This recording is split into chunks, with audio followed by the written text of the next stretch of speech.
हरदा में करणी सैनिकों पर चली लाठियां, गूंजा देश भर में हरदा का नाम।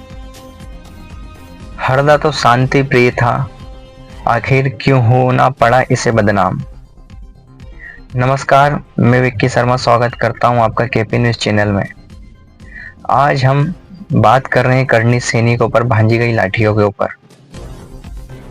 हरदा एक शांति प्रिय जिला है और महात्मा गांधी जी ने 1920 से 1930 के दशक में वो आए थे और उन्होंने नाम दिया था हृदय नगरी हरदा।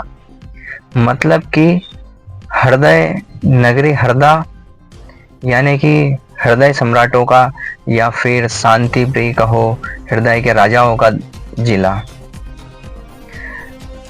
करणी सैनिकों पर लाठियां बरसाई गई।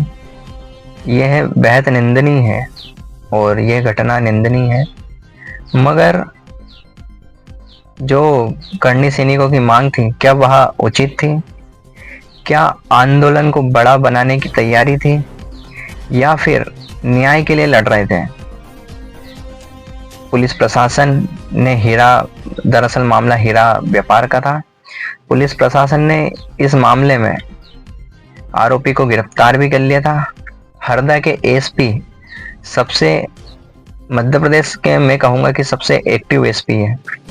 इसके बाद थाना प्रभारी प्रहलाद मस्कोले, थाना प्रभारी संदीप सुनेश और थाना प्रभारी अंजना जी पाटिल, थाना प्रभारी संतोष चौहान, ये व्यक्ति ऐसे हैं, ये हमेशा मुस्कुराते रहते हैं, हमेशा बातचीत करते रहते हैं और मसले को हमेशा शांति प्रिय तरीके से समझाते हैं। आखिर इन्हें ही क्यों लाठियां उठानी पड़ी?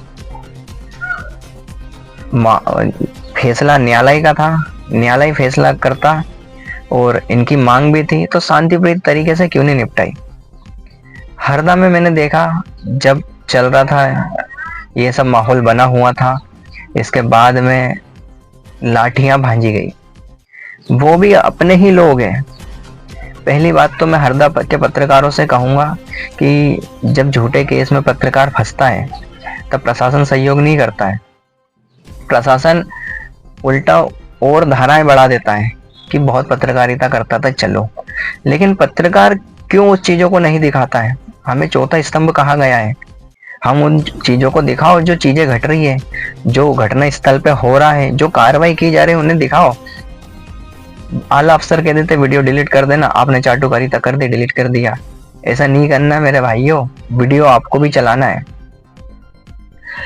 करणी सैनिक कोई क्रिमिनल तो है नहीं, कोई अपराधी है नहीं, कोई गुंडे बदमाश नहीं है।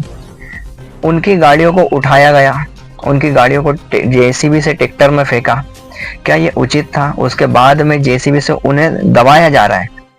भाई साहब, एक गाड़ी की कीमत लगभग 80,000 प्लस है।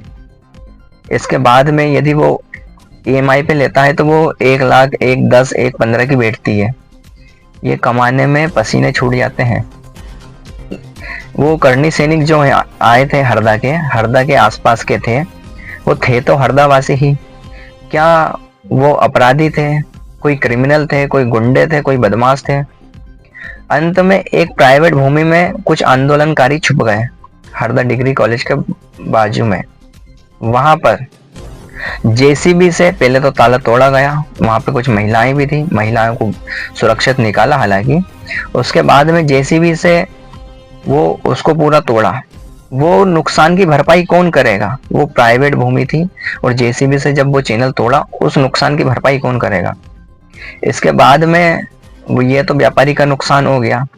इसके बाद में अंदर जो थे उन्हें बाहर निकाल के मारा और बहुत ही बर्बरतापूर्ण तरीके से मारा गया।